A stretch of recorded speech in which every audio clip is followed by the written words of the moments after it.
Okay, nice. And we are live.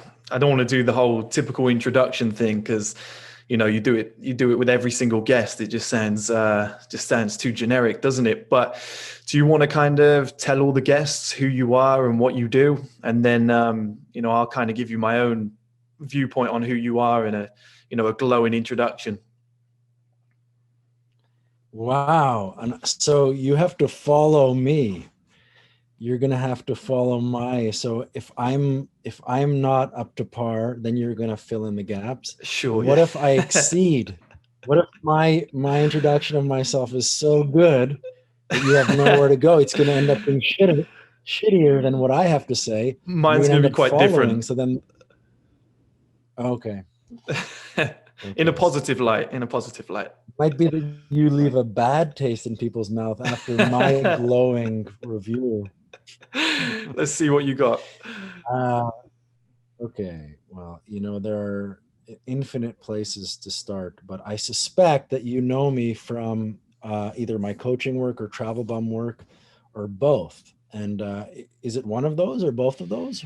It's the travel bum content on YouTube. My friend who introduced me to you about 6, 7 years ago showed me one of your videos. And to be honest, at the start, I was skeptical because I'm always skeptical of pickup artists. The reason being, every time I think YouTube exposed a lot of pickup artists where they wrote all these books, they got a big audience, and then once people watched their videos, they realized that they were attracting ugly women.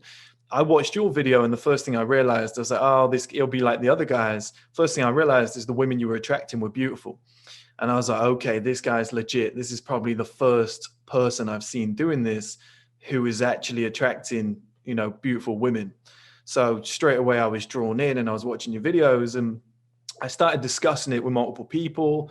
And when I'm telling people that you were coming on the podcast, everybody that I spoke to was like, oh, yeah, I know that guy. I know that guy. I've watched his videos. I've watched his content. And it's funny because you're kind of like a pop culture reference. You're like a cult hero. Is that, I honestly think you might have like 1 or 2 million ghost followers, like guys that actually have watched your content or secretly watch your content and just kind of stay in the shadows because maybe they don't want to be seen watching those type of videos, but they do know who you are. They follow you. You're kind of like an iconic figure in my generation. Like everybody I speak to is like, yeah, I'm not subscribed, but I watch all of his videos, or I've watched his videos in the past. It's really, really interesting. So I think I managed successfully to get you to do the intro Yeah, I know. intro first. Yeah, you did. Yeah. See, that I was thought my that. whole. There's the first tip. Uh, oh, there's just the tip. Just the tip is in. Well,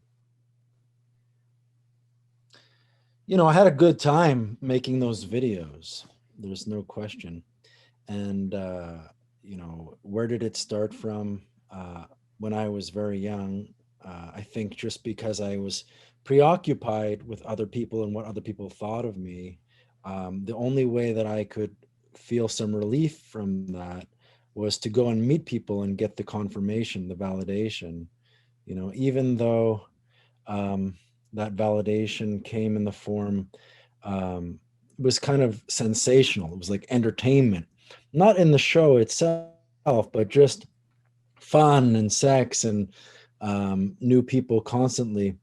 It was like, even though had a good momentum and I was able to not get attached because probably I was so schizophrenic, so transient in who I would get involved with, not because of great skill, but just because of um, probably feeling that no one single person's approval was enough, right? So although that translates into what looks like, oh, great abundance, great variety, and so on, it was a much deeper wound, I would say, a wound that nobody's approval was enough because, if you look at it deeper, which is the stuff that I like to get into now with the coaching, it came from not being seen and known by my father.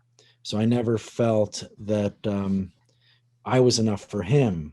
So some resourcefulness allowed me to just constantly use the world as my canvas to feel good enough, and to some extent, and it becomes a really interesting thing because on the one hand, we're hardwired and programmed into that evolutionarily.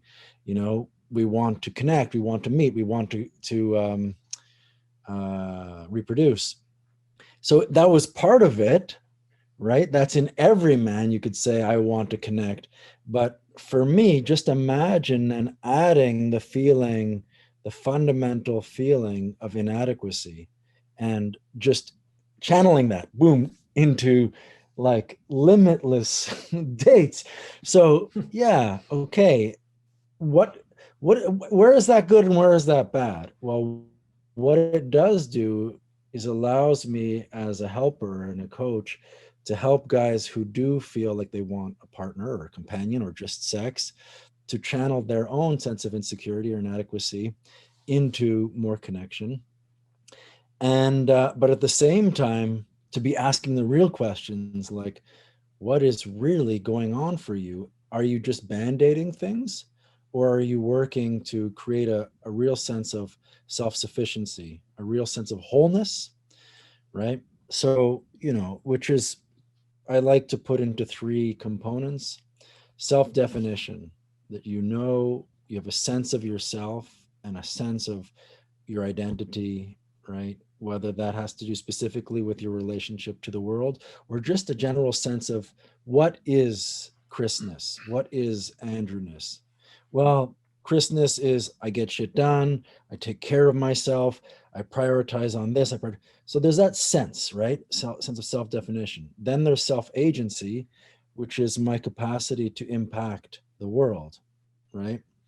Or not even my capacity, but just my impact on the world, and therefore the perceived sense of agency, of capability to affect, right? So that also helps. So there's those two components, and they underlay the third thing, or the third thing underlays all of it, you could say, and it's kind of like a wheel. What comes first, can't really say, is self-esteem.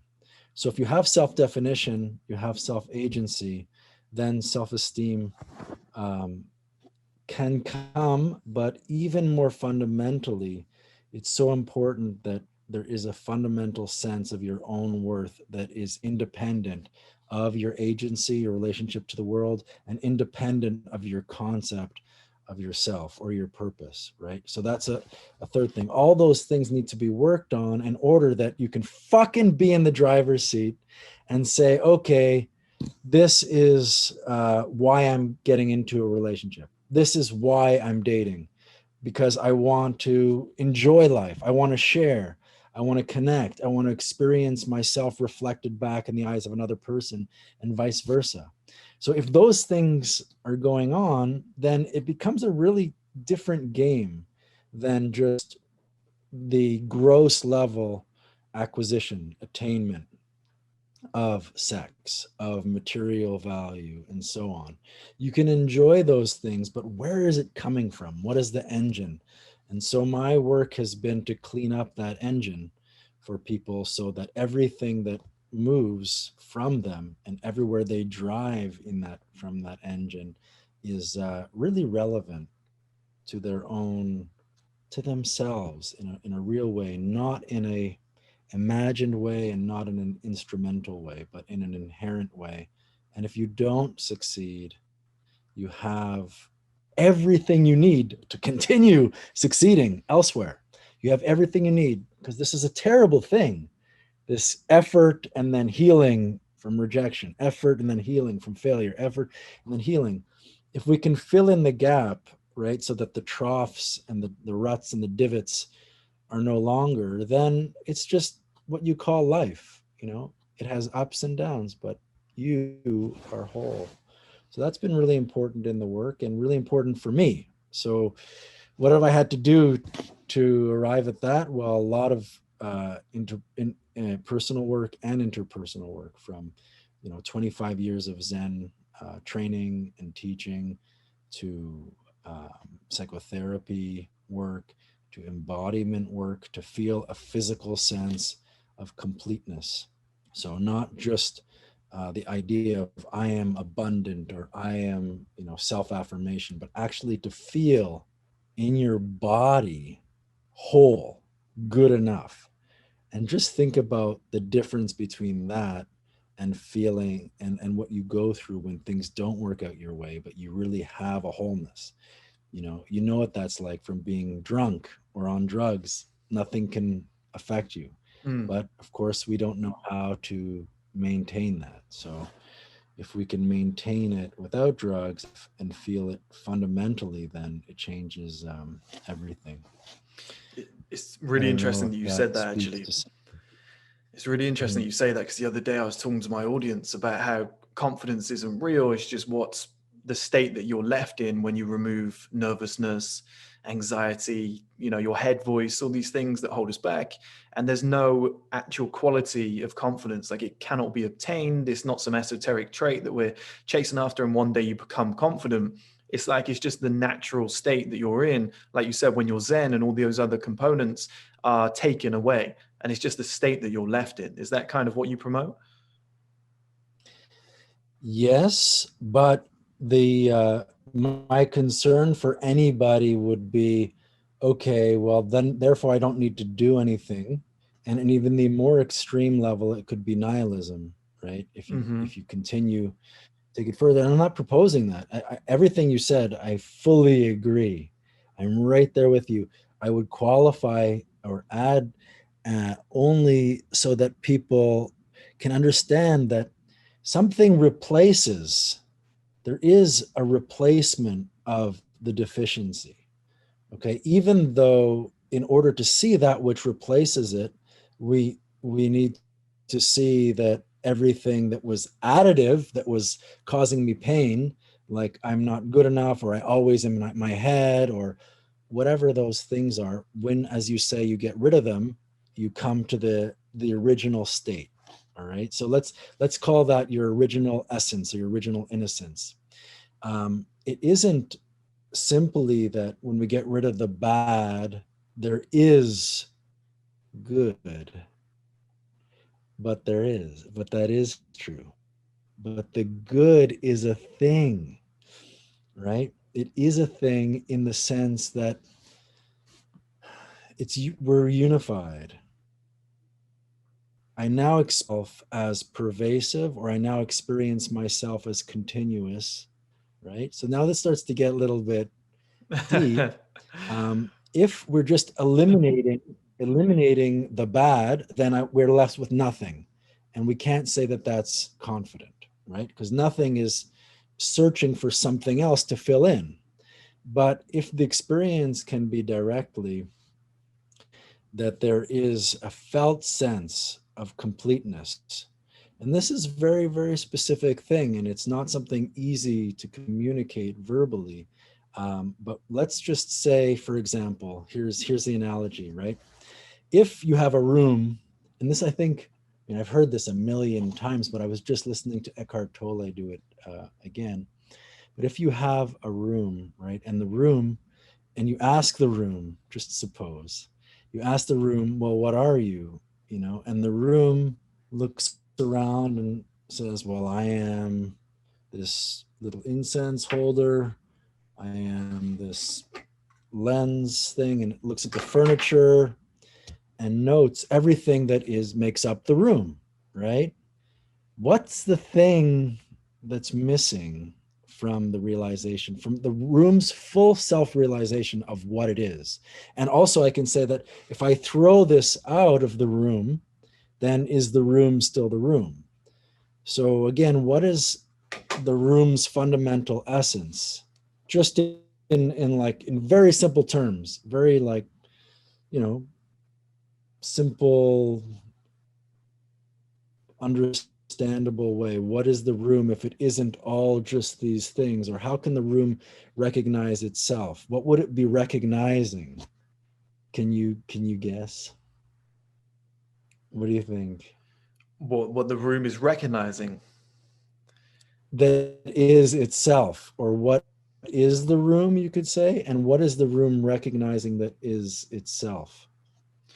the room's identifying with the things that have been placed within it. That's what I would say. Is kind of self-identifying with, because this is in the room, I become this.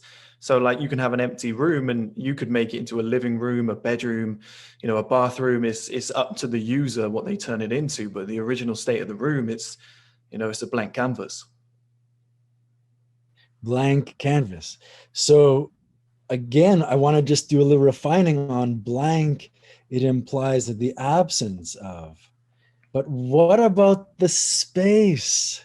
It's so full, everything Potential. that comes through it. Yeah, but even that, you know, that's true. Like, I don't want to take away from that. But imagine you experienced yourself as this vast space in which or as which anything that comes through it cannot hurt it. So here comes through, you're short and bald. This comes through. Or I have a boyfriend, or I don't understand what you're saying to me, right? It just comes through. Instead of, you know, the room grabbing onto it and saying, well, I have to wrestle with this and I have to find out how I can be more of what this is telling me I'm lacking in, right? Oof. But a room doesn't do that. A room is like this. Room is open. So it comes through and she says, why are you talking to me? Right? And then you're like, well, because I just wanted to say hello and I just wanted you to notice me and because I'm good enough and blah, blah, blah, blah, blah, blah, blah, and validate. Or why are you talking to me? Saying, what is this openness saying? It's like, thought I'd find out who you are. I know, I'm an interesting person. Let me find out about who you are. So now suddenly this openness allows for less reactivity, and that less reactivity allows for an inquiry. Are you, miss, interesting to me? Not just, am I interesting to you? Right? So the game really changes. And so we've talked about a few things. One is like talking about not getting attached, right? But what we talked about before that was the real mechanics of what you're calling potential or what I'm calling space, or what is really an experience, a direct experience. So this is what distinguishes what I have to share from what we might hear here and there about, oh, don't get outcome dependent, right? Or, you know, man overpower her by negging or showing her that, you know, this is still, this positivity or this kind of impact of showing your value is directly in response to the concept that behind that, if I don't, I'm nothing, right? So when we talk about nothing, when you and I talk about nothing, we're talking about a different nothing. We're talking about not the nothing that doesn't have and only has if it impacts or has an effect on somebody or gets something, but it's a nothing that's the true essence of the room, right? And this is a consciousness that needs to be cultivated by, like you said, getting rid of the things in the room that somehow, and this is really, now this becomes sort of an overview on the nature of human consciousness. For the last 50,000 to 100,000 years, the prefrontal cortex has made it so that we operate by way of foresight. And this is said to be because that in order to defend against larger predators, we had to think about the past and the future in abstract ways, right? Unlike other animals that are just, a squirrel sees a nut, knows because of its programming, just needs to accumulate nuts. But humans, what we did is we said, oh shit, we interceded or we put into that a more abstract sense of fear. The squirrel needs the nut because biologically it knows that it needs to eat, and that is a kind of fear. It is a kind of mechanistic thing. But for us, it became very abstract. So what if I don't have enough food next week, right? The squirrel's not doing it quite the same way. And because we said what if, then this was an abstraction of time. I now need to make sure that I can put my ducks in a row and maybe even make sure that my neighbor doesn't get to the and plan. We started to plan, doesn't get to the food source before me. So it became a very involving kind of planning that led to value as abstract. I need 6 toilets in order to be of value, or in order to take a shit. I need 6 houses. I need 5 cars. It departed from our inherent or intrinsic sense of worth and being. So this is the dance that's happening in the room, Chris. In the room, what's going on is because of this evolutionary projection, foresight, the room, which is not really doing it, but there is this mechanism in the brain that seems to be doing it. It seems to be seeing lens. I need the lens. I need the cushion to lie on and sleep. I need the food. And I have to plan it. It's working in an orchestrated, complex way to make sure that my identity as a room is being fulfilled and in control, right? But the room, but it's not really doing that, or doesn't really need to do that. This is a delusion that in order to be good, we need to orchestrate my identity in a specific way. And then when you say, like you said, deconstructing those false beliefs allows you to come back to your natural state of potentiality. Well, this is the fucking paradox. And if everybody can practice this or arrive at this, the following awareness, then just think about the abundance, the freedom, and the fearlessness, and the lack of shame, and the lack of anxiety that would arrive to you. So here it is. Here's the paradox. If the room could just be the damn room, right? Then spontaneously, the room, let's talk about now a person. I see pretty girl. I want to meet you. I'm now working with this filter that says through memory, again, which is just the play of foresight, the play of projection, the play of this consciousness, let's call it abstract consciousness, that developed 50,000 to 100,000 years ago, developed this sense of I need when I meet you, hey, I want to meet you. What is she thinking? What am I bringing to the game? What is my memory of how it played out last time? And even though like other animals have that, like the beta male in the gorilla team knows when the alpha is there, that if it tries, there's some sense of I'm not the one. It remembers that it's not validated, right? Although it may be happening in very quick relationship. If the alpha disappeared, it might try. I don't know enough about that science. But for us, the memory of our inadequacy is very complex, very involved. It's very developed, way overdeveloped.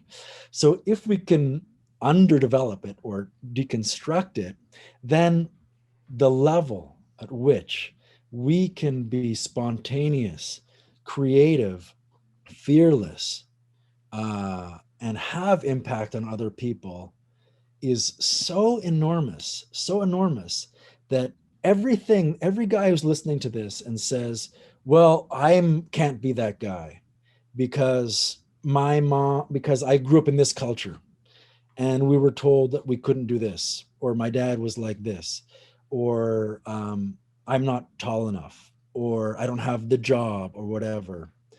All of that stuff is working continuously to solidify a false identity. And it's because you've been doing it. We've been doing it for so long that it really seems real.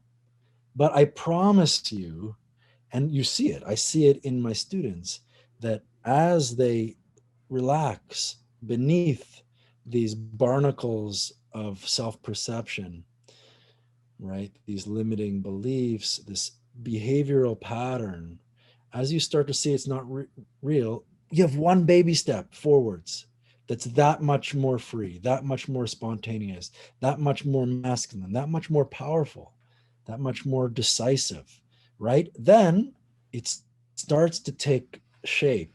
It starts to take shape and snowball, and bit by bit, it becomes the truth. You become seduced by the truth of your openness, rather than seduced by the memory of your limitation. And it just transforms itself. This is the true magic, right? That's the true magic, the automatic transformation. That makes perfect sense as well. Because if you look at young men, I've always promoted that men and women are on different timelines. So a woman might get to 18, she already has really high social value just naturally. Whereas a man at 18, the things that men are valued on, things like maybe being, bigger framed, like you said, the alpha male, maybe having money, assets, etc., having their life together. As men, it's harder to achieve these things early on in life. It might take you 10 years to figure them out. So for the earliest 10, 15 years of a man's life, we're getting negative feedback throughout school, college, being a young man. You're being told you're not good enough, you're not rich enough, you're this, you're that, you're not the good looking football player. So you can see how those problems enter people's minds. And how did you, with so many pickup artists, kind of, I don't want to tarnish you with that brush as well, because I think you're so much more, but so many pickup artists kind of, here's your script, say this, do this, fake this, do this. How did you manage to stumble across the natural approach? Like, how did you come to the conclusions? You're a very deep guy. Like, how did you get to this stage? Yeah, yeah, that's a great question. I want to, before answering that, I just want to emphasize something you said. There is no education to become a man, Mm, not in any contemporary, conservative, systemic way at all. So everything that's going on is just building on essentially the negative. Even if, okay, I'm good at math, how can I strategize that? Oh, I'll do marketing. Okay, and this will help me to get higher up. It's all predicated on I don't have. hmm. It's all I'm building up on the basis that I don't have. So our original innocence, our spaciousness, our fundamental sense of being good enough, our fundamental sense of real agency and real power is, because it's not there from the bottom, then all the building, right, that's going on top, although it helps, right, just to get some shit done. You need fucking money to do whatever you need. It does help at the superficial level, for some women, probably not the women that are going to make you happy or help you to share in happiness. It does help to go by in your fucking Bentley, whatever it is, because there are superficial things, but these moments of intensity do not supplant, they don't arrive at a more sustainable happiness, which will allow you to see for yourself what you really do want, right? We're caught up in elements that seem to hit the checklist on what I think I need, what I want. But as far as having an ability to check in with yourself where you really know what nourishes you, right? That is so key. And when you have an ability to know what really nourishes you, then you can't be pushed, you can't be swayed by others, because you know where you're going, right? And you do then have the confidence to talk to that girl and tell her, I like you. There's something about you, because you know yourself. You know what you like for yourself, and you know what you like in yourself. It's much easier to say, to say, that's good, you're cool, or tell me more about yourself. And she then sees that, okay, this is a man who's not asking for something for himself, he's inquiring, he's like a connoisseur, right? What is it about me that he likes? And he knows, and he's a man of choice. And she really sees in him that, because he knows, I want to live up to his idea of what is of value. And so she now wants to contribute. She now wants to invest in you. And it all comes from this fundamental sense of value that has nothing to do with adding on, which is essentially what we get in the education system, an additive understanding of value. But the additive understanding of value, like we said, is predicated or dependent on the fact that I fundamentally don't have value, right? That's why we're working. But what about getting value fundamentally? Then the things you add really come from your heart, and they build on your sense of original value. And that allows you to become a real monster, a real master of your own life. And that is seen spontaneously by women, by others, and it's felt by yourself. So I'll answer your question, which was how did I come to it, and and through the pickup arts, or how did I transcend that? Well, if we look at, and maybe this says something about all pickup artists, if you look at why I got into approaching, it really is, as we said before, not having a fundamental sense of value. And so I became a pickup artist, and maybe all pickup artists are insofar as they're collecting objects, right? There's an objective understanding of I am at A, I need to get B in order to feel unified or feel whole, right? Insofar as A needs B, it's always a sense coming from a sense of inadequacy. So I started very, very much from that. And I didn't even know it, man. And a lot of it was just like seeing that if I pressed this button, I would get these results. And so I developed charisma as a self-protective mechanism, right? Because my dad didn't see me. He didn't really see me. You know, he loves me, but really to be seen um, is like, it's to feel that he has experiences joy around my being. And because he has joy around his own being, then what happens is then you become a person who has self-esteem, which is feeling joy in just your being. That's what real self-esteem is. And a psychologist tells us that the self-esteem is the sense of self played on the backdrop of good feelings, not good ideas about how good you are, how you have value, but the actual good feeling. This is learned from up to the first 20 months of growth, of infancy, right? So it's a real felt sense. It's not an egoic sense of I feel good about myself. It's a fundamental sense of feeling good enough. And if you don't have that, you can, as I did, try to become very resourceful, charismatic, manipulative, deceitful, duplicitous to get it, right? So that's what pickup was to me.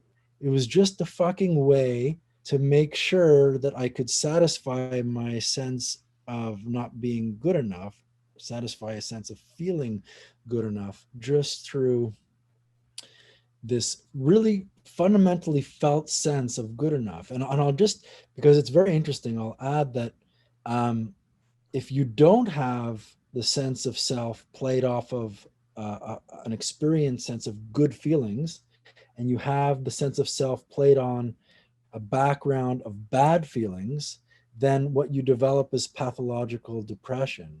You develop an intuitive sense of depression. Now, the thing that I had, which was not good and not bad, which was ambivalent feelings, neither good nor bad feelings from my father, from my parent. And what that means is that you really just don't know who you are, and you'll do anything to get some sense of feeling better, some sense of feeling alive. So for me, women became an addiction that was just about maintaining my own sense of I have nothing to connect to. So it felt good, but I didn't really know what real good feeling was. So I just kept feeling good, kept kept seducing just to fill that in, right? So alongside that, what I was doing at the same time was just managing the levels of anxiety that weren't managed um, unless I was getting laid, right? So even earlier than my ability to get laid, I started to feel like I just needed to manage the anxiety that really came from not feeling grounded or feeling like I had a sense of self. I didn't have a sense of self. So what I had to do was meditate just to feel enough calming of the thoughts and the anxiety just to come down, right? So it's really just lucky and weird that all these things came together, meaning, okay, I needed to just manage maintenance, basic maintenance of my own anxiety levels in a physical sense, right? In a sense of my own body. Mm. Just sit down and breathe. I needed to do that. Then there was the other component, go get laid. That's the other way that I do that. And so those two things ultimately led to being able to help other men manage their difficulty and fear of being alone, the connection level with the anxiety level. So they were always the same thing, Chris. It was always, I don't know who I am, I don't feel like I have a fundamental sense of value, and I need to do something to fix that. So that was sitting, meditating. Then it was getting laid, and then there was at the same time getting laid and meditating. And then it was, okay, what is, and ultimately you should be getting laid and meditating at the same time, which is real connection, rather than objectifying the other person and just feeling like they're giving me something, or I'm masturbating on her, or I'm Yeah. trying to just get to orgasm, all of that, rather than an immersive experience. So then I got interested in other levels of immersion, which include embodiment. So it started with just Zen meditation, calming, right, and quietening. And then it was embodiment, meaning that there was feeling the physical sense of completeness as the body, not just completeness of sense of identity, right? Or even a sense of completeness from not thinking, which is what I got from Zen. But then there was a felt sense, and this relates to what you were saying before. Like, are we talking about getting rid of and what replaces it? So there's a felt sense of physical completeness, which in and of itself changes the whole game. It changes the whole game of agency, of self definition, of self esteem. It changes that whole game. So there's the embodiment, the Zen, the pickup, all of these working together to try to make me feel better, feel value. Then the fourth thing is shadow work, which is not the same as the first 20 months of not feeling value, in terms of feeling a sense of self played on the background of good feelings, right? Just a sense of love from your mother, love from your father, sense of delight, right? That they delight in your being and that they are actively expressing that. These are the things that my students and I lacked. That the parent expressed actively a sense of delight in your being. And then the other component is that they're attuned to you, that they see and know you, and that you feel seen and known. So few people that in my world really can, once they scratch beneath the surface, really know that and feel that they had that, right? And some of them, so there's five things on the checkbox. One is reflected delight. Two is attunement. We just talked about those two. Then the first one, right? So you go turn the other way. The first one is safety.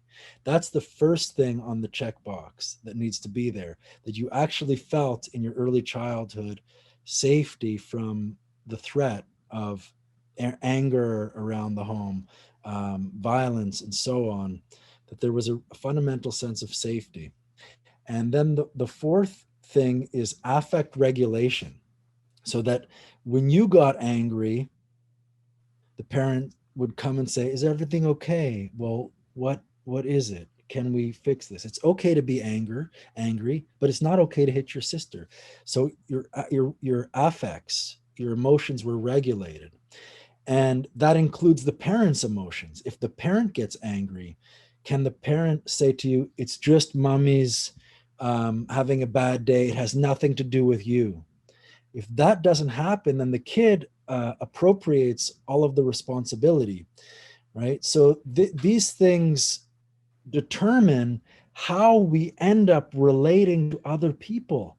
If these check boxes are not checked, then at an unconscious level, our whole world of relationship is profoundly determined by the absence of those security points.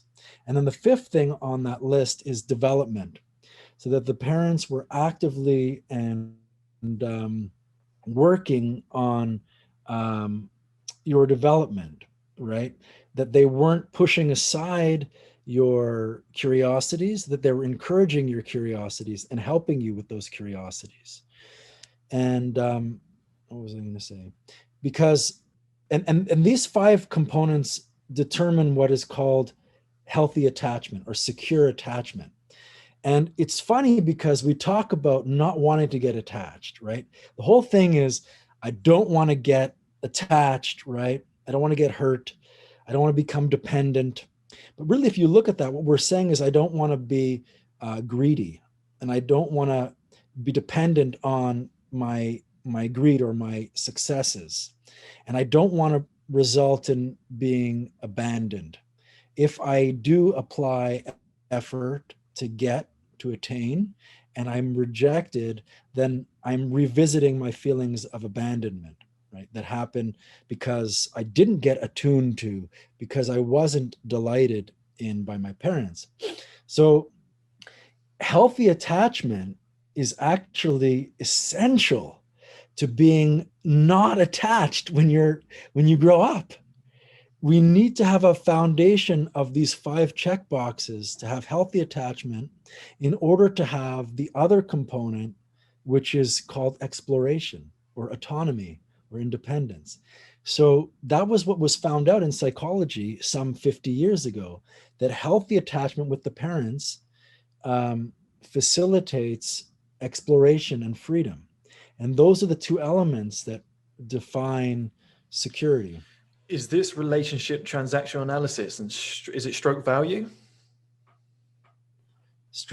No, it's the opposite. So Oh, I thought it was stroke value. it's original innocence. I think that I'm hearing you. I mean, I'm just interpreting what you're saying. Strokes is like circumstantial situational highs or validation. Is that right? That's what strokes From the are, right? parents, I thought. That's why I made the connection. Yeah. Okay. Okay, right. Well, yeah, I mean, now we're dealing with more than stroke. It's a good question. Um, See, when the parent delights in the joy of your being, in the joy of parenting, not just the job of parenting, right? Then the strokes are fundamental. They're not, superficial or sentimental or token, right? It's really that you're being mirrored. Their joy is being reflected back into you, and you learn to live. You learn to become somebody. And if you look at the people that you know, that you've come across, who really do have secure attachment, these people in public are leaders and in private, right? And it doesn't mean, it's nothing to do with extroversion and introversion. These may be components that are at play, but when you see people who have harmonized these three elements of self-definition, I know what androgynous is. I have self-agency. I know how to act out what androgynous is and experience the impact in the world and feel my value, not as an idea, but as a reciprocal reality of experience. And then I have fundamental self-esteem because I had delight and attunement as an infant.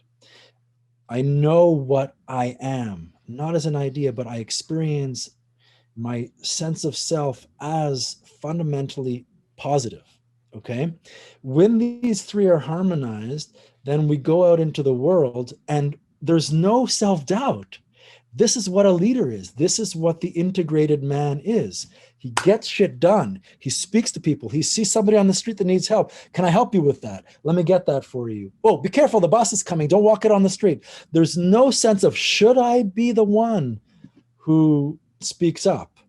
Because that base was established at such an early age. Their agency in the world, right, is clean. Their presence in the world, in public and in private, is clean. And this is what so many men lack. They have not integrated, harmonized these three things. So this is the pre-verbal stage. And what I was doing, I know I'm listing so many, I have so many categories here. The 5 things that I tackled, right? So we have Zen, we have approaching, we have physical completeness, right? Embodiment. 4, we have the developmental stuff, which is the pre-verbal stuff that we've just talked about, that have those 5 check boxes: affect regulation, development, attunement, delight, and safety, right? Those fit into the 4th thing, which is healthy attachment. Okay, so we have Zen on this hand. On this hand, we have the Zen, we have the pickup, we have the embodiment, we have the healthy attachment, and the 5th thing, and they're in no particular order. They're just things that I needed to learn for myself to fundamentally feel fundamental sense of value. The 5th one is the shadow work, which is what happens after the 20 months. It happens usually between the ages of 3 to 5 years, where we do now have a sense of relationship. Okay, before the 20 months, it's not even I, it's just I am the mother, I am feed me, I am, where did you go? Where, shit, I am just, there is no me in relationship to you. My whole world is mommy feeding me. Mommy, where are you? Ah! Right? If mommy walks out of the room, my whole world is mommy. That's why secure attachment is so important, because without it, then you can't have secure exploration, right? So, but later on, between the ages of 3 to 5, now we know ourselves. We know, we start to get a sense of myself in relationship. There is I consciousness, not just mummy consciousness, or consciousness as mummy's presence or not presence. And this is where we learn something that maybe the most vicious, or one of the most vicious emotions that we can learn, and it's a learned emotion. Right? The joy that we felt when we were younger was not a learned emotion through relationship. It was fundamental, provided the parents were there just to reflect it back on us. Okay, it doesn't evolve through like just one experience like this one that I'm talking about, the one that's a learned emotion. It's called shame. That is something that we learn in a specific way through interpersonal identification. There's me and there's you, and you made me feel not good enough, right? And now I have shame around that, all right? That's different than the infant's more fundamental feeling of not feeling good enough, which results later on in depression. Right? So not feeling good enough before 20 months results in depression. Not feeling good enough interpersonally between the ages of 3 to 5 results in shame. I don't feel good enough. And that needs to be processed in a different way, right, than the childhood stuff. The childhood stuff, the infancy stuff gets processed by reparenting yourself, finding the delight and the attunement, okay, through certain practices that we won't go into right now. And then the conditioned stuff that happens later on needs to be processed through shadow work. And it's called shadow work because when we start to feel shame, are you still good? Are you still with me? Is this yeah, I'm intrigued. Okay. I'm really focused and listening. Yeah, because you're such a deep guy. I have to because I'm doing the kind of recording. I've also got the questions. I've got to think what comes next. But Yeah. so it's hard to do everything at once. And I'm just like 100% focused on what you're saying. And I'm just like, okay, I need to really focus because this is a deep, intelligent guy. I can't miss anything here because I'm just going to look stupid in the conversation if I can't come back with something good. This is great. I mean, this is the very thing what you just described that I've had to learn Mm. what it really means to feel good enough, both at the pre-verbal level, that there's just this sense of self that is good feeling, and at the level of shame, which you just described, like, what if I'm not following? What happens? Will I be seen as not good enough? So what you're describing is perfectly related to what we're talking about. And what I'll say to our audience is that listen to this 4 or 5 times. I You would know, agree. I was there's thinking that, yeah. you've got to, this is not like real growth, because we don't learn in school how to become a man, right, or a woman. We don't learn it. It's not like we're out at sea, Chris, and we're lost and we're just looking for that lighthouse that's going to be like, oh, go there, right? The lighthouse gives us a certainty. It's much more like being lost at sea, where it's misty and you're trying to get stable to the land, but it's misty, so you can't really see the land. So you keep kind of paddling, just trusting. You keep paddling, but then the fog moves, right? And you see the land a little bit. Then the fog comes back in, and you just got to keep paddling. Listen to the recording again, do your practices until eventually you get to the land, right? And it doesn't happen, you know, with this I need to get, and this is what pickup is. This is the failure of pickup. I see the lighthouse. It's called great ass and great tits. And now I need to chase after the lighthouse, get to the lighthouse, walk up the stairs, cook a meal, fuck, whatever. And then I can't see the lighthouse anymore. Why? Because I'm inside of it. I can't see the light anymore because I got laid. I unified. I felt unified, but now I don't know where to go from here. So I look out the window of the lighthouse to see where the light is. But of course, because I'm inside the lighthouse, I can't see it. But at the distance, I see another lighthouse, another hot girl. So off I go to chase after that. But the work that we need to do, that I'm advocating, is not about connecting the dots, whereby if you connect enough dots, you're going to finally feel that you have a map of these various lighthouses. No, then you're still just a tourist.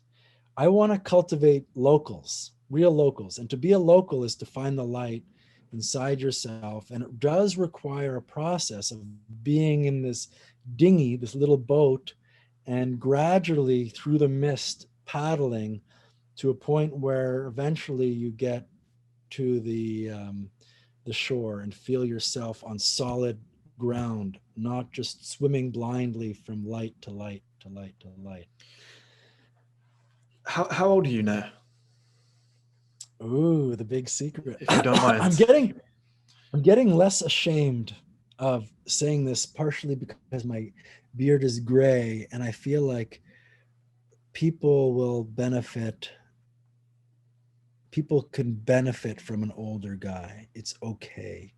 You know, I'm 44, but the thing that I've been playing with is the same immaturity for 30 years. It's the same immaturity, man, that caused me to seek out all these pieces, right? Because, you know, there are men who grow up much, much younger than me who aren't 44 and still putting it together. But because I've worked so hard to put it together, I now have something to teach and offer. Mm. Most people don't put it together. That's the real problem. But there are people who don't put it together because they don't need to put it together, because they had secure attachment, because they didn't use sex to validate themselves or accomplishment to validate themselves. They don't have to put it together. So my dysfunction is my gift. But yeah, for me, there is and has been a sense of shame or inadequacy around the fact that I'm older, and why am I still working through this stuff?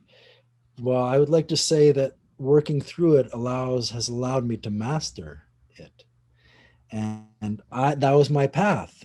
I needed to find mastery because I didn't have the upbringing that would allow me to stabilize without attainment, pussy, only through abundance and all these things.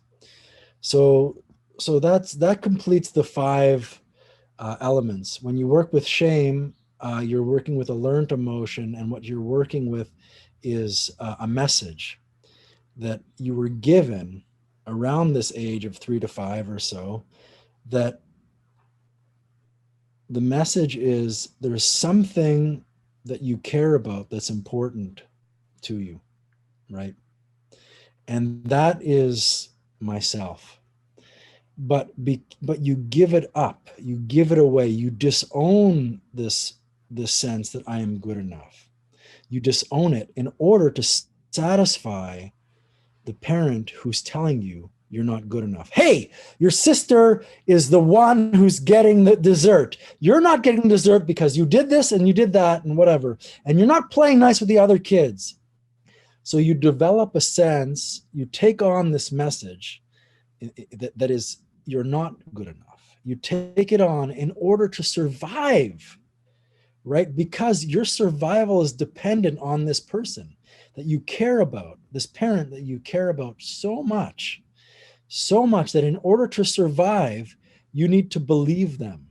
You need to believe unconsciously that I'm not as good as my sister, or I'm not good enough. So you take on that message until the time where you're ready to process this and reclaim the disowned part of yourself, right? That was, I'm good enough, but you disowned it to believe I'm not good enough. You develop this pattern of shame. And here's the neat thing about shame. The shame you felt when you were young is the same as the shame you feel now. It's the same exact emotional tone. I'm not good enough. And the fact that it has the form, right, or has the context, a different context now when she says, why are you talking to me, the hot girl, right?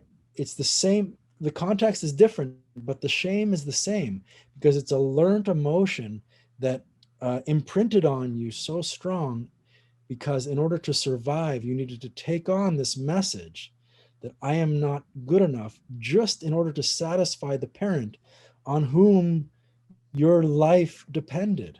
Literally, they feed you. That's all you know. They feed you, they house you.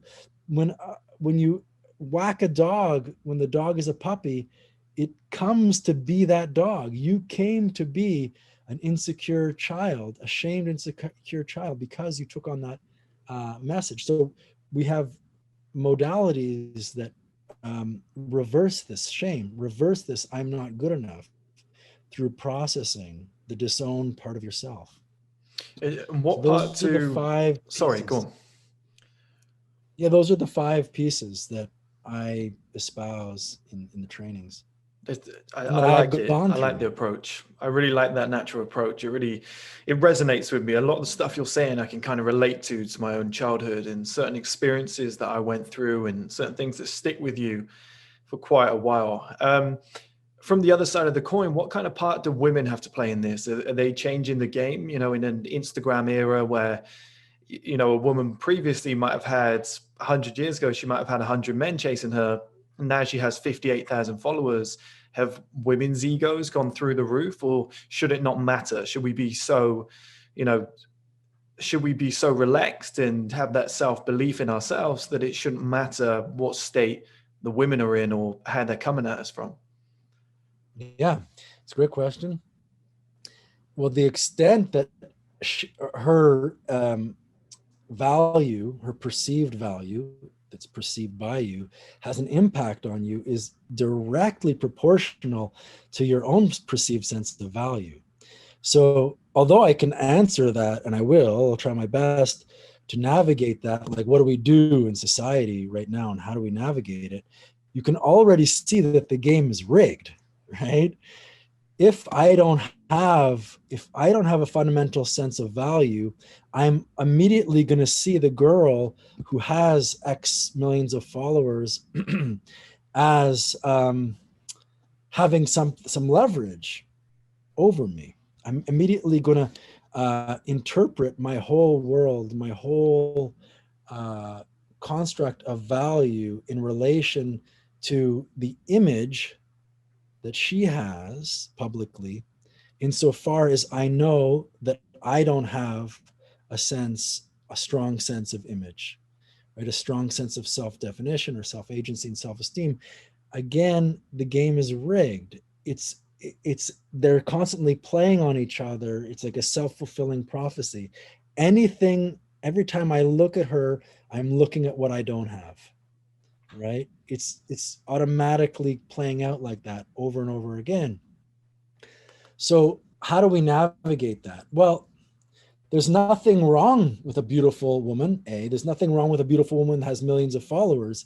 And there's certainly something great if that woman has millions of followers because she does espouse values that you yourself value, right? Fundamentally, which is different than valuing them superficially or because they relate to some level of narcissism, right? Which is just your sense of good feeling that comes from image rather than from fundamental value or original essence or original innocence or the pre-verbal felt sense of goodness or the sense of agency and so on that comes from interacting in the world in positive way through positive affirmation, positive reciprocity that corresponds to your sense of wholeness, not your sense of accumulative value through image. These are distinctions that we really need to make along the way. So then when you meet a beautiful woman or see a beautiful woman online who has something great, then suddenly you have the ability to say, hey, I really like your whatever it is, your blah, blah, blah, something that's not just hotness, not just acting. I really like the way that you've inspired young girls to take care of their eating disorders or something like that, right? You know, I myself have had to go through certain rites of passage, or I've been on a self-development that no really understands the difference between a real sense of value and a false sense of value.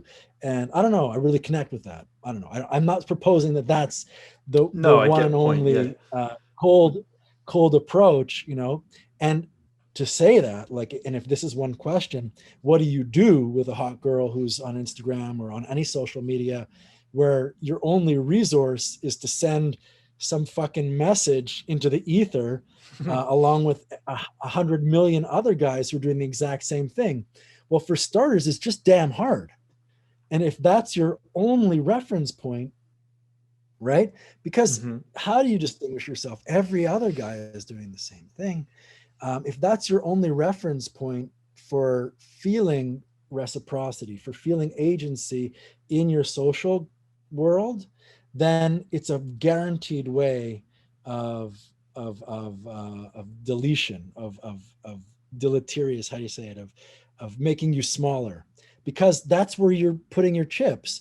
You're putting your chips into a place where the odds are so small that just by what's it called, habit, by pathology, you're going to have a small sense of yourself because the rewards are so small every time you put the chips down. So it's not that you can't play in that world, but you need to find a way. You need to find a real way to have other checkpoints, other ground points where you do have reciprocated feelings of value, right? Where you can act on it. And then, then there are ways you can take my class and learn how to do a great texting class.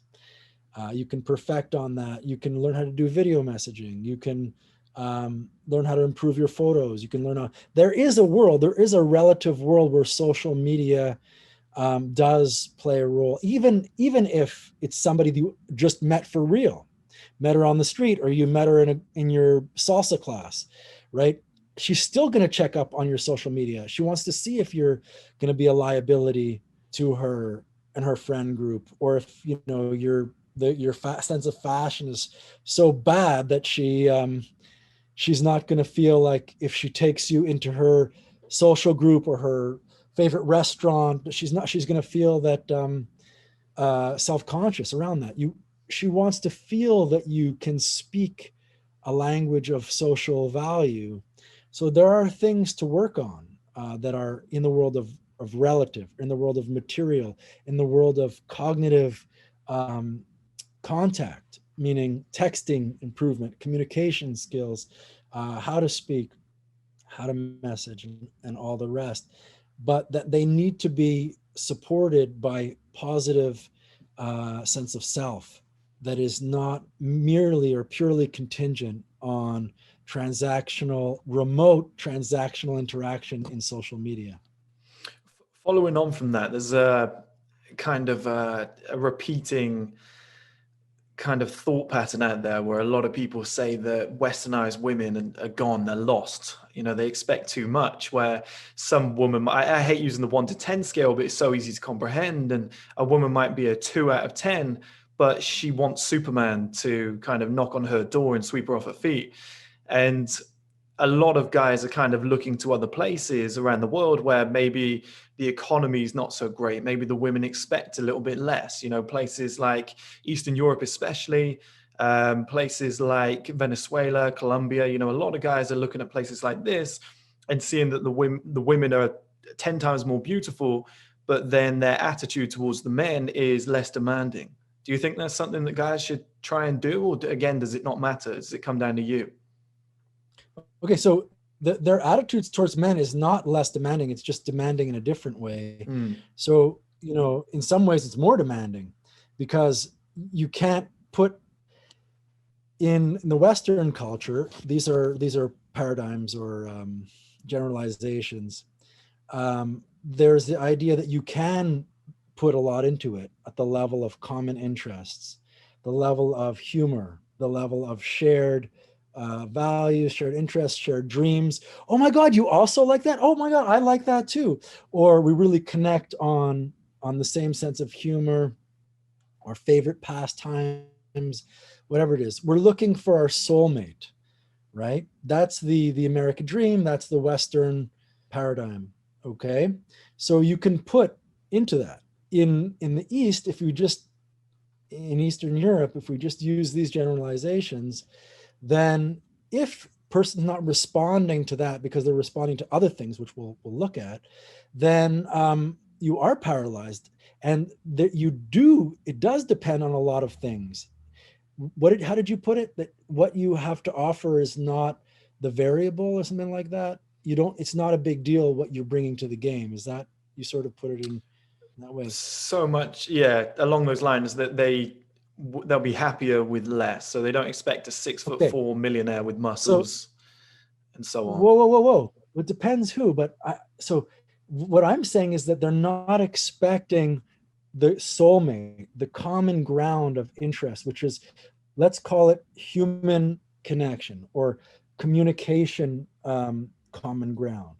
Okay, oh my God, tell me more. Like sitting and having like that conversation on that first date, where she really feels that, oh my God, he's my kind of personality.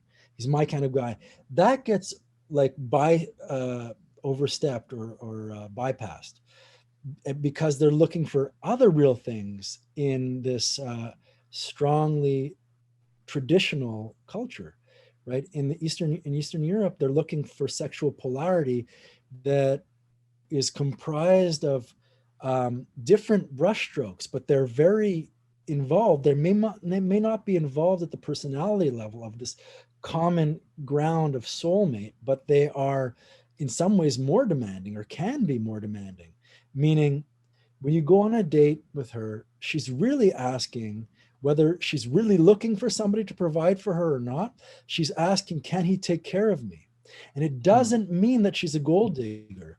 It means that in a culture where they really developed dismissive, avoidant attachment style, which is they want to not just jump on board and find out who you are, because the conditions were so compromising. Survival, it was cold. There's no, you can't go out and just make it on your own and build up your own way and have a strong sense of autonomy or self-definition through social economic self-identification, identity, right? They do have a strong sense of self-definition in terms of their ability to take care of themselves, their ability to survive. It is very real, but it's different brushstroke, right? So when they, if you can come across as a person who's a man, meaning what is a real man? A man is a man who can take care of himself and take care of his family. If you're on a date with a Western girl or New York, and there's all these girls walking by, and a hot girl walks by, and she catches your attention, then the girl you're on the date with might, because of her sense of wanting to be an autonomous and independent woman in the way that a man tries to be, she wants to get your attention. She wants to prove herself to you. She might develop jealousy or try to win your attention, okay, on this date. Just unconsciously even, not even actively, but just she'll see you as a fuckboy, as a player, and she'll be like, I want to be liked by the guy who's of value to other women. Now, this is the same thing in Eastern Europe, but in a different way. That only happens if she directly experiences many women liking you, not just your attention going somewhere else. In the West, your attention going somewhere else is a reason for the girl to say, notice me, because I'm the independent. I want to be autonomous and of value in a culture, in a competitive culture, in a capitalist competitive culture. But in Eastern Europe, if you're looking around, she's going to be like, you're not noticing me. You're not safe for me. You can't offer protection to me, right? Even if that's unconscious. If she then experiences many women liking you, then she unconsciously knows that many women see you as a safe provider, as secure. Then she'll like you, right? For reasons that aren't related to your attention on her. But on that date where she doesn't know anything about you, you want to give her full and complete attention. That doesn't mean that you disown yourself, but it means that you're showing her that you're not affected by what's happening, that you know who you are, that you're confident, right? So this is where you get and then it goes too far though, Chris. It gets into a place where women just Eastern European women come to like the man who's just the silent gorilla, okay? He doesn't speak very much, but he is engendering a sense of confidence and strength by the fact that he doesn't need to speak like the Western guy who's like, okay, so tell me more about you. And no, and they talk too much. And that Eastern European woman gets nervous and anxious because she sees that he's not secure, that he's not grounded, okay? So you have now the absence of the integrated man, the absence of the man who can really communicate well, give the Eastern European woman what she's looking for, okay, which is a man who can really listen and talk and be more than the gorilla. Because although she values the silent gorilla, who he's just confident and knows who he is without needing to prove it, okay, she also feels a gap, a hole in the fact that that silent gorilla is actually insecure because he won't share about himself. He is afraid of rejection. His pride is so much on the line that he won't speak up, or he won't offer anything about himself, or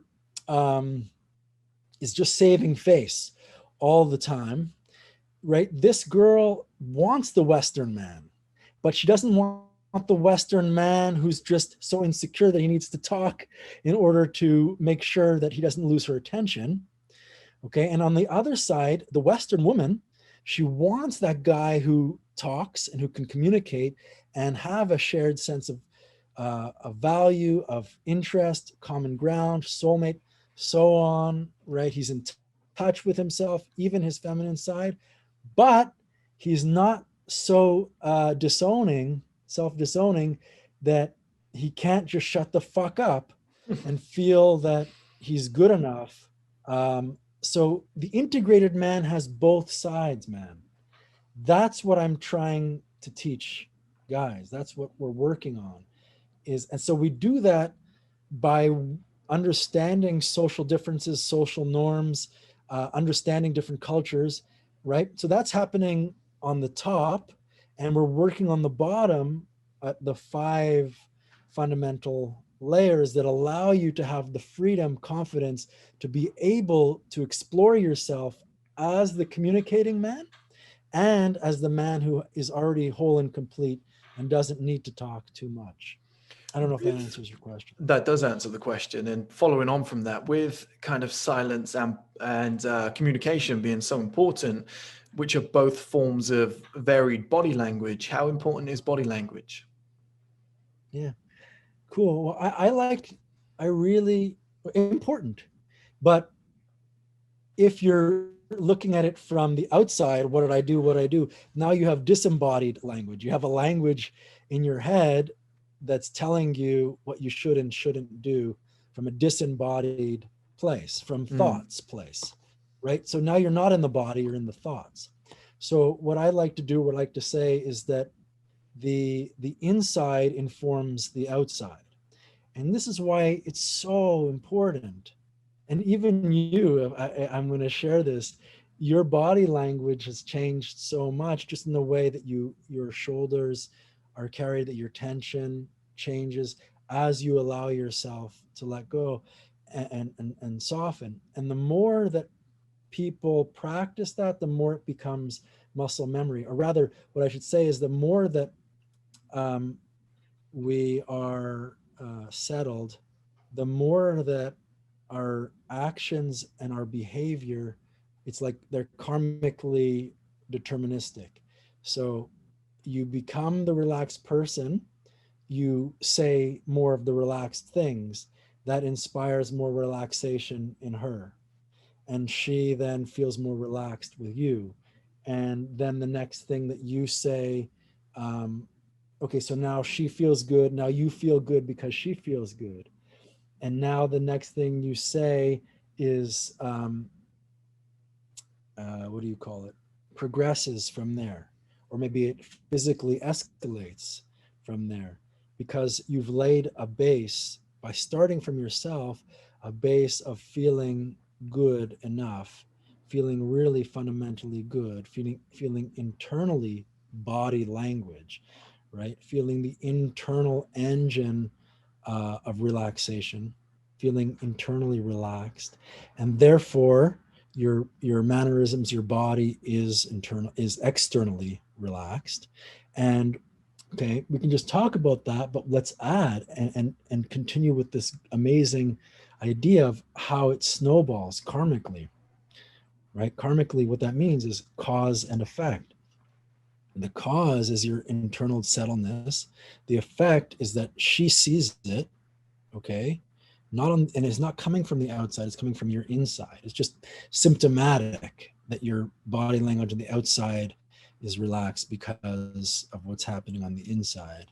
And then she feels good with you, you feel good with her feeling good with you, and then a smile happens, then she feels even better.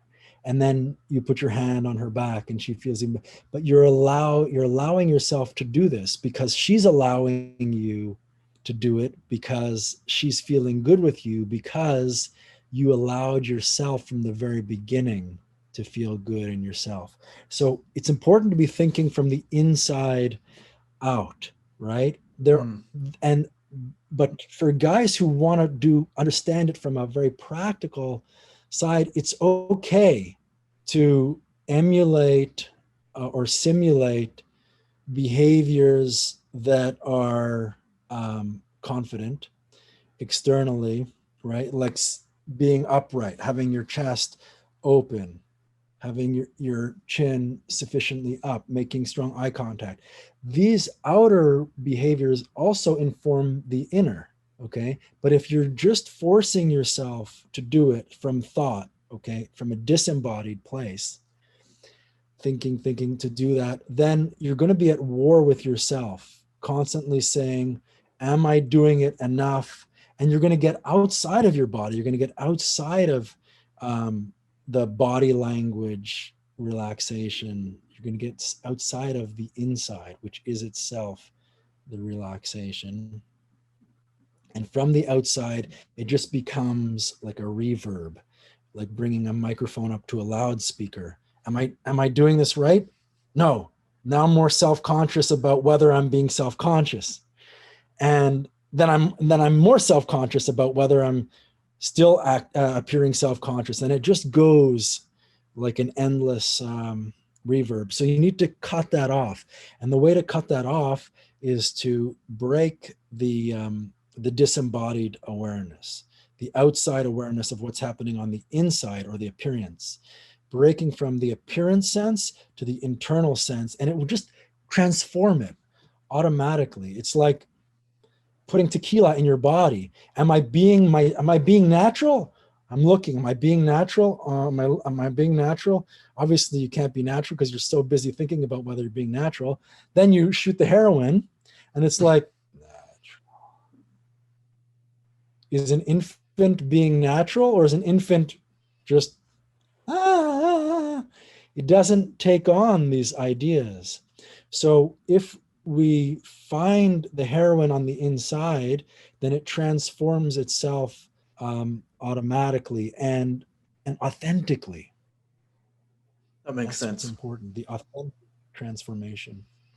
I'm noticing everything that you kind of do, it always reverts back to the natural, to the authentic, to the kind of original state. Like you're saying body language is good, but you kind of have to make it a part of who you are rather than something that you're thinking about too much. Everything that you're saying is kind of going down that route. It's encouraging. Yeah, and but take a fine comb to it. It's not that I'm saying it's bad to uh, to simulate good body language or more confident body language. What I'm saying is that you need to use the felt sense of what it's like to be to feel confidence when you are simulating that confidence, when you're practicing or not crossing your hands or not looking away or not moving your hips to the side, which is a sign of not being willing to direct yourself squarely to the other person. If you're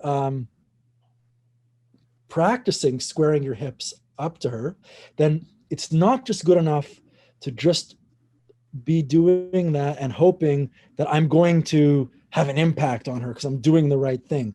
In order for you to really become confident, you need to get a sense of what is happening inside your body when you do have an open chest. And then it's like it builds a feeling of vulnerability that is safe. Because if you can feel vulnerable but safe, then what is it? You're open, you're available, you're spontaneous, you're not defensive, right? But if you're just open and feeling vulnerable, then you're going to be, and you're not learning, you're not moving through, you're not developing a real sense of vulnerability as your power, right? As your potential to understand and listen to other people and understand and listen to what's going on for you and your own anxiety, your own fears. Then what it ends up doing is nothing. You don't actually experience um, the growth from the confidence. You don't actually become confident. It's just a simulation. So it's okay to be working on the outside, but that outside needs to be dialoguing with the inside. And as the dialogue happens, the inside karmically again, or causally, if that's an easier word, for our less spiritual audience, the inside starts to give more valid proof, permission to the outside to be even more confident because you fucking know who you are. The reverb stops happening. Mm-hmm. Is it like a positive feedback loop? Yeah, it's a positive feedback loop. And you are the whole loop. That Mm-hmm. and then it stops looping altogether because the whole loop is you. Right now it feels like there's me and there's what she thinks of me, and I'll feel good if she gives the positive feedback. But at some point you take yourself so seriously that I feel my own fear, I feel my own suffering, right? And then when she rejects me or judges me and says you're weird, what I'm able to do is see that she's actually afraid. She's actually judging me because she's not in touch with her own self. So my capacity to be in touch with myself allows me to see everyone as the same human um, struggle, the same human suffering, and not to react, not to close, not to protect. So the whole loop becomes me. My feeling of need for love, her feeling of need for security or power or control, right? It's also me because I understand my need for security, power, and control. I can see it happening in her. And when I see it happening in her, now spontaneously and suddenly, the whole loop is just the longing for acceptance. The whole loop, her behavior, my behavior, and then it breaks. It deconstructs, and there's no separation. There's no me trying to get validation. The whole system is just love trying to love itself, love trying to love. And if she's afraid or scared, then you can be there for her. You can say, I don't mean to bother you, carry on. You get it. You're not reaching, trying to fix her. Or if she's afraid but a little bit curious, you can have a reframe. I know this is unusual, but I just thought I'd say hello. I'm not crazy, right? Whatever it is. So now she gets, you know how to attune to her reactivity because you know it in yourself. Or let's say the third level. So we have, she's too afraid. Art's all right. You can have a great day. I'll take care. I didn't mean to bother you, right? With no attachment. The second level is, oh, I understand, but let's just slow down. I see you're in a hurry, but I'm in a hurry too. Let's go be in a hurry together. Or let me get to know you. Or whatever it is, you're calibrating. But calibration is, when we're talking about calibration, which is a common pickup thing, we're going much deeper. We're getting into what's called relational attunement. Okay, attuning to her at a really much more deep level that's not calibration intellectual. So then the third thing is, oh, I see you. She's curious, but still reluctant. And then it's like, you're being silly. It's just your bright yellow shirt that's making you overthink today, miss. Or it's just your funny shoes. So now I'm like teasing her. I'm challenging her a little bit. And now she's going to engage with me because I've seen through her fear and I'm calling her out on it, but she's just ready enough and I'm feeling that instantly and spontaneously. What is the right action to do? Because I know her level of reluctance, her level of anxiety, her level of fear. I can read it without thought because I'm feeling it in myself. I know my own levels. So then it becomes very spontaneous, right? Now this relational attunement, which is like hyper calibration, becomes, a tool. It becomes a connection mechanism where the whole system is working for you. There's nothing working against you. The whole thing is you. It's all familiar. It's all familiar. And this is an aspect of non-duality, which is really what seduction is about if it's healthy. It's about letting her seduce you, you seducing yourself with your own longing, and automatically seducing her. It's not about subject object manipulation. The whole thing becomes a dance of understanding because we understand the human fears, transcends. That makes sense. I've got a funny theory, okay? Tell me what you think. I'll have to tell a story with this one, but I think about 10, 12 years ago, there's an American Armenian man whose life is kind of not really going anywhere. He's kind of lost. He doesn't know what to do.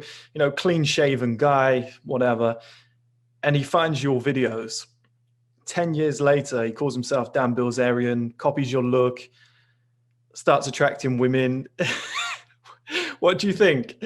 Because everything I hear about that guy, when I watch interviews with him, it seems exactly the same as the sort of stuff you said, but I know for a fact you existed a long, long time before the world knew about Dan Bilzerian. And especially with the kind of look and everything, I feel like, honestly, I feel like that guy just found your videos like 10 years ago and just thought, "Do you know what? I'm going to imitate what he's doing and never give him credit for it." Who knew? Who knows? Who knows? What we do know is that this is Dan Bilzerian is not a guy who is uh, something in the throat. First of all, I don't know whether that's a compliment or what. If you're likening me to him or him to me, and whether on the whole thing is positive. And far be it from me to go too deep in that. But what we do know is that from what I've seen of him, it seems to be that he's certainly not in a specific a teaching mode. He's in a living or being Yeah. mode. And my thing is, because of necessity, deconstructing the being mode, because I wasn't, despite what has come across forever, my being mode has so many more levels to attain. And this is just my own demand. I think from the time that I was like 8 years old, I had these strong feelings of universal consciousness, meaning that I would walk outside and I'd look into the sky and I really felt that I was the universe, right? And whatever that means, right? I've To heard me, that a lot. it Yeah. meant a lot. It was very clear that my sense of being, of consciousness or awareness, right? My fundamental awareness and everything that that surrounded me was me. So feeling that and then not feeling that created a conflict. Why can I feel so connected to everything and then suddenly protective around everything, which was the truth? And now what can I do to get closer to the feeling of connection and unity? So, for some people, it's just they want to take a dance class or a meditation class and feel a little better, and or drink tequila and feel a little bit less self-conscious. For me, it's always been very profound. It's like I don't want to settle until the ego is extremely quiet, is not the driving factor.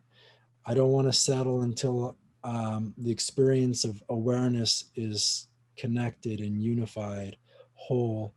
I don't want to settle until there isn't just reactivity every time I'm looked at or talked to or whatever.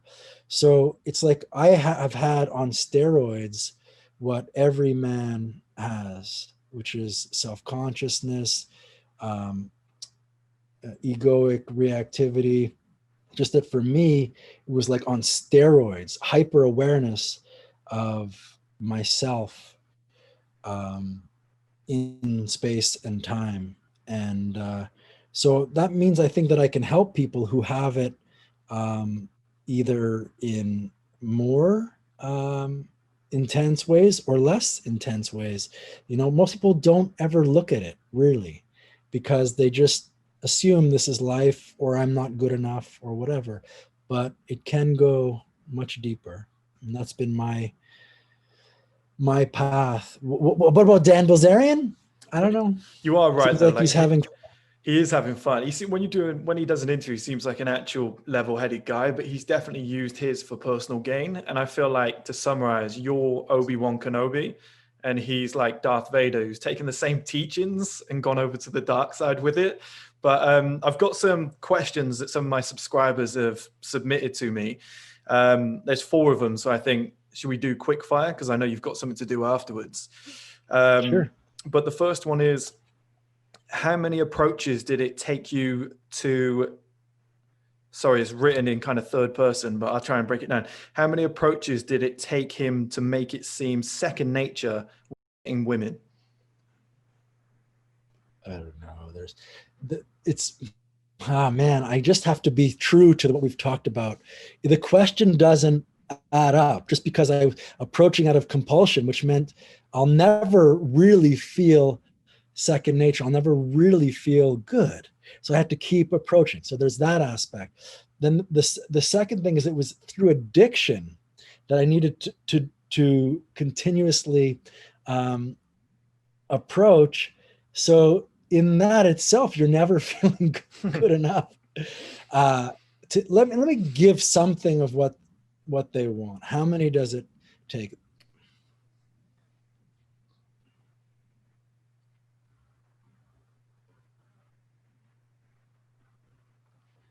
There's got to be a perfect poetic way of answering this. The poetic way is 0. So long as you think that you're going to resolve your need for second nature behavior through transaction, you will never get there. The only caveat to that is that guys really get into social freedom exercises, and that sort of lubricates your feeling of self-referentiality or self-centeredness, to get out of your head a little bit. Get out of your head. Just go and ask her what time it is. Now just go wave. Now we have all these things that I used to do. I used to teach that, like things that break the initial ice of your feeling of separation, which is the absence of second nature approaching.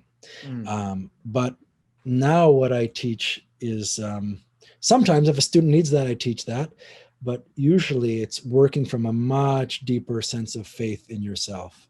So start working on your sense of faith in yourself through embodiment practice, right? And through non-outcome consciousness, indeterminate mind consciousness, right? So that's the Zen component. Then you have the embodiment component. Start working with really feeling good in yourself, and you'll start to answer that. And you can do some social freedom exercises if you need to. Mm-hmm. And the second one is, what age did you start pickup? Which is actually why I asked you your age earlier. Oh, I was doing pickup before I knew there was pickup. I was like right in high school, like 19, let's say 85. I was just I was in high school in 88. So but by 85, 86, I was already like 11 years old. I was already trying to understand myself by through validation from the other. I was already trying to understand myself through validation. That's an interesting definition of pickup, right?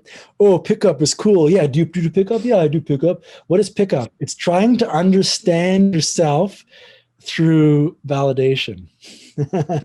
Then you get into connection, right? The second stage is getting into connection, which is sharing and the joy of being involved with people. And then the third thing is just grace. It is just poetry, play, dancing and singing. That is relationship. The next one is, it's quite a long question really, but what is your philosophy? How can the audience implement that mindset to align with their own life in addition to finding one's purpose? That sounds like it was written by you. Very deep. Uh, how can you find your own purpose? Well, your purpose changes, and you should just enjoy that. Like, oh, coming from really feeling your heart, like, oh, I like music, so you play music. Okay, my purpose is to feed my family. Okay, so I wake up and I go to work, and I take responsibility for that that fundamental need. But your sense of meaning, right, which must underlay your sense of purpose, right? It must precede it, is something that you need to experience directly. Your meaning is not contingent, it's not relational, it's not circumstantial, it's not dependent. And that requires a lot of the undoing that we talked about before, a lot of the undoing, the unlearning, to connect with your original sense of essence or innocence, value. Yep. And the final question for one of the subscribers is it a numbers game? Uh, it is if you're really using connection to fine tune and understand yourself. Then, yeah, it's as many, every time you meet somebody, you're doing work on yourself, on your, what are my barriers? What are my resistances? Every time you meet somebody, look, I'm married now, and having a wife is, every time we have a chat, it's a number. It's another number game, right? She's my best reflector of my authenticity. So use everyone as your authenticity, right? And uh, otherwise, it's a numbers game in terms of intermittent success. The numbers game is just, you win some, you lose some. If that's really going to create happiness for you, well, it doesn't. It doesn't. So take my word from it. You can work and work, and you can grind, right? You'll have successes and failures. That never, ever adds up to a feeling of real mastery, of real abundance, of real self-assurance that you can go and meet somebody. Unless every time you grind, you're using that information. So find ways to use information, find ways to work with your resistances and to learn from your resistances in the deep, deep ways, in real ways, to become the most authentic person you can be for yourself, to yourself. And then higher low numbers will resolve itself. It will resolve itself, and you will know abundance, right? And whether you choose to have lots of partners or few partners, you will have developed, grown truly as a self-sufficient man. Perfect. That's going to be it from me. I think that's all the questions on my end and from all the subscribers. I know we said that we can make this an hour, make it quick, but I think we're approaching 2.5 now. So apologies from me because I just had so many questions, and wasn't it, about 2 hours, 2.5 hours? It was around See about that, 10 wasn't it? now, Yeah, and I don't know. It's it was great. close. It's But great. yeah, It's it was great. my It was, my I knew it was joy. going to be good, but it ended up being so much more than I thought it even would be. And I think we went a lot deeper and peeled back a lot of layers. So I'm so happy that you came on, and I really appreciate your time. And I honestly think the work that you're doing is the best in the world. I think I encourage every single one of my subscribers to go and follow your channel and what you do. And if they've got the money, especially at a difficult time right now, I recommend to sign up to the retreats, because I think it's so much more than just attracting women. I think it starts to border into who you are as a man, and bridges into other areas of your life too. And I just think you can see, like, in sales and attracting women, it's like those two are intertwined. And inner confidence and women, like, I honestly think attracting women and being able to go up and talk to women translates into so many different areas of life because they're the same insecurities. 1,000,000%. It's all you. You know, Jean-Paul Sartre, he said, hell is the other. L'enfer, c'est les autres. Right? Hell is the other, but it's not true. Hell is the I. Hell is what's in the way of your expression, of your full experience, of not having anything in between you and the things that you want to share with and the people you want to speak to, right? And whether that's authority in the workplace and your reactivity in the workplace, or your reactivity meeting a lover, or your reactivity at home around family, parents, siblings, it's all working through our own shit. As one teacher said, we want to fuck up, clean up, grow up, and wake up. I think that's a good note to end on. I think we should end it there. So thank you so much for coming on. Really appreciate your time. Well, one thing I want to say this, you talked sure. about the money. I'm going to be having a product that will be accessible, that will cover a lot of stuff that guys can have for much less money than a workshop, which is limited to only the amount of guys that I can coach at a time. So if they go to travelbumcoaching.com and subscribe there, they'll begin to get emails and learn about what's being offered. And of course, the Travel Bum channel, Travel Bum Productions on YouTube, has both coaching and approach videos. And we're going to have it's not approach, but rather Travel Bum videos. So there are going to be lots of new Travel Bum videos coming out, ones that have both been not seen and ones that have been removed for a while. And I think yes, you and I, Chris, we'll be talking about working a little bit on that together. Yeah. I was going to ask you about them. All the first videos I've ever got shown, I think you were in Latvia, and there was a few other places, and I've gone to watch them since, and I was like, they're not there. And then when you mentioned you had a wife, I was like, oh, maybe that's why. Maybe you've taken them down out of respect, or maybe you were a different man back then. I don't know. It's all those things, but my trust and confidence in my wife, if there's something beneficial to the old videos, that'll be fine.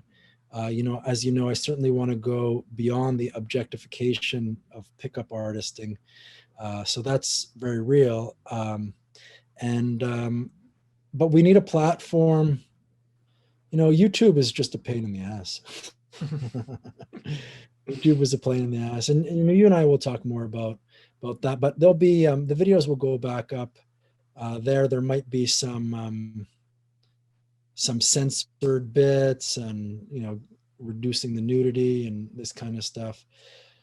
So yeah, we'll find ways to make it work for everyone, both the people who are appear in the videos and the world that of censorship in YouTube. Yeah, they've even done it with the thumbnails now. If I have a picture of a woman on the thumbnail, if she's not fully clothed, they remove it after like 24 hours. I've had that twice already, so it's a shame, but I'll get you on my streaming platform anyway. You can have free roam. You can do whatever you want. Chris, really a pleasure. It's a lot of information, but encourage guys, if they're really searchers, to dig in and watch it over and again, and pursue a path that's right for them and that's work for them and that's healing. No, I completely agree. Within the first 10 minutes, I was thinking I'm going to have to rewatch this video 2 or 3 times to get the real benefit out of this. And I encourage all my subscribers to do the same. I think it's true. Next time we can talk more pop culture, and then maybe it'll be less deep. Yeah, I'll get you on a second time. That'll be great. But thank you so much for your time this time. And I'll speak to you soon, buddy. Be well. See ya.